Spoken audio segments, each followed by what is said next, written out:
When a friend or a loved one gets pregnant, the first question that usually comes to mind is, are you having a boy or a girl? Now, the question is that acceptable to ask? More and more children's brands are deciding to embrace gender-neutral clothing because they feel that gender constructs are putting pressure on today's kids to conform to stereotypes that they might not identify with.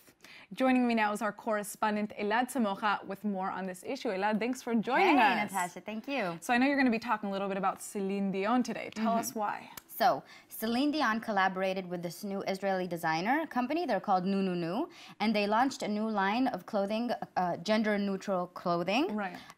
For babies, just because, you know, it's always been decided that girls wear pink and boys wear blue. Right. And so it's interesting because the idea was to kind of stop kids from being influenced by societal structures and letting them choose how they want to identify. Let's actually take a look at the ad that they put together. Our children, we may thrust them forward into the future, but the course will always be theirs to choose. To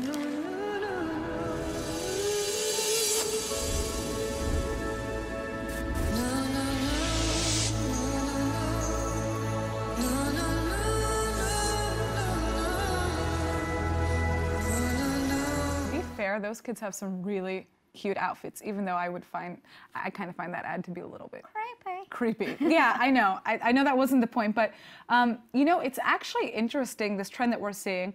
Statistics actually show that 38% of Generation Z, so the generation under us, strongly agree that gender no longer defines a person, and 27% of millennials, like you and me, feel the same way. And if you think about that, these are the generations that are going to account for hundreds of billions of dollars worth of spending in the next couple of years, you know? So there are actually a lot of gender-neutral companies, Israeli companies, that are doing this and launching these lines, not just for babies, but for adults as well. Right, and you know, I also find it interesting that here in Israel, names are also pretty gender-neutral and unisex. Yeah. You have names like Or, Rotem, Gal, Omer, Tal. I made an entire list here. Noam, Niv, Tom. These are all names that are used for both boys and girls. And actually, my name is strictly for boys. Everybody who sees me they're always surprised as like an American Michael. Like it's right. Some people, but your parents said, you know, we don't care. No, they didn't care. We're gonna call our daughter Elad. Yeah. Like many other parents, your parents said it really doesn't matter. No, I'm not they just love the name. They love the meaning, and they're like, whatever, it's gonna be fine.